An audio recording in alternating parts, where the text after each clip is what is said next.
I'm a stay-at-home mom. I enrolled my daughter in kindergarten this past spring, and I wanted to know what my daughter was learning. When I called the school and asked, they said that they don't teach, they don't call children boys and girls. When I asked whether they taught gender theory, they said that they refrained from using gender terminology in the classroom and that they embed the values of gender identity into the classroom at every grade at an age-appropriate level. When I asked about critical race theory, they said that they teach 5-year-olds on the first Thanksgiving this ridiculous question where they say, what could have been done differently on the first Thanksgiving? When I asked more questions, they wouldn't answer me and they stonewalled me. They told me to submit public records requests. This was the only way I could get my questions answered. And when I did submit those public records requests, and when they did know that I had a lot of questions, my own school district turned around, put my name on the agenda of a public school board meeting, and publicly threatened to sue me for submitting the public records request that they told me to submit. They had a 5-hour school board meeting where they publicly bullied, harassed me. They called me racist. They let other people attack me in public comment. They debated openly my moral character and my political motivations. And they had never met me before. And this was my first school board meeting that I had ever been to in my life. They even hired a PR firm to publicly defame me in the national media. It's now 8 months later. I still don't know what the current curriculum is. I'm still in, oh, sorry, I left out a really important part. 2 months after my school board publicly threatened to sue me, the teachers union then did sue me. They're suing me because they don't want information coming out about my public records request that I had requested and that the school told me to request. So now it's 8 months later. I still don't have the current curriculum. I still don't have answers to my questions. I'm still in litigation, and my kindergartner is now in private school. What they did to me was government abuse of power, just because I wanted to know what was being taught. And no parent should be afraid that they're going to be publicly attacked and sued just to know what their kids are learning in school. So here is the bottom line and what I've learned, and that is that public records requests don't work. Parents cannot afford to buy the information that their school wants to sell them, and if they're me, they get sued just for asking for that information. But here's the other important part. Public records requests don't work for schools either.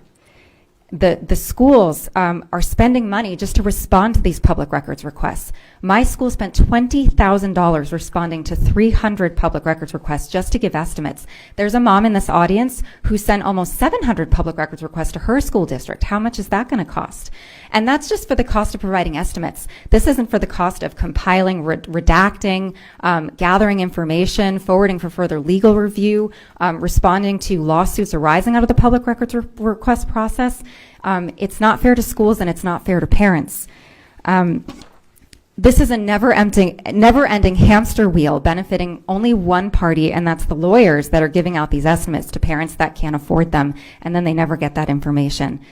This is a Kafkaesque bureaucratic problem with a really easy legislative solution: academic transparency. You can vindicate the rights, the absolute rights of parents to know what their kids are being taught by passing this bill, but you can also protect public school from squandering their education dollars on this never-ending cycle of getting public records requests and handing out estimates, and it's just this cycle of wash, rinse, repeat. Please pass this bill. If not for parents, pass this bill for public school, and you can save them from themselves. We need our education dollars for our students. We don't need it to be squandered on this petulant standoff with parents who just want to know what their kids are learning in school. Thank you.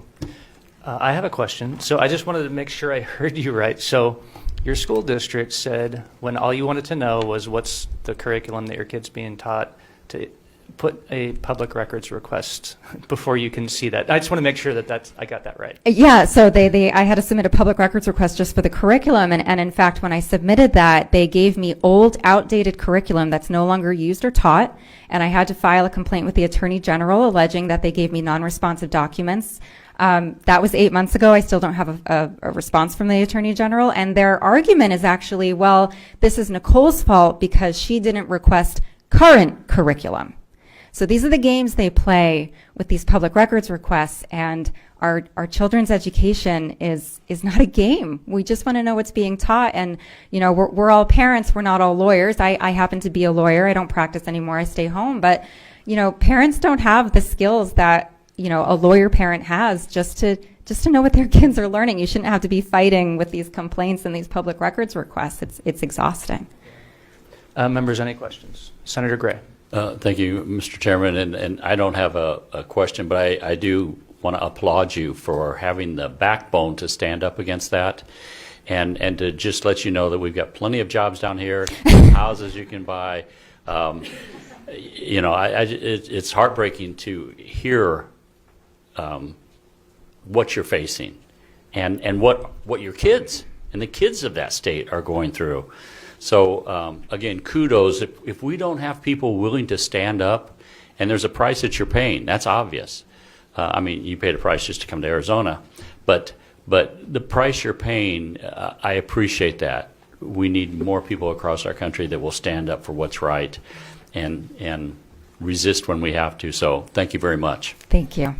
Members, any questions? Senator Bartow. Thank you, Mr. Chairman. Nicole, you've given voice to so many parents across the country about this problem. I applaud you as well. Thank you for coming. I do wonder, did you start with a public records request, or did you? No, this started with a phone call to my principal of my school, and when I had more questions that they didn't like, that's when they told me to submit public records requests. I also emailed them. They wouldn't respond to my emails, and they were really clear that public records requests were the only way that they would answer my questions. And they were working with me with a lot of requests. They would say, oh, you requested this. Did you mean that?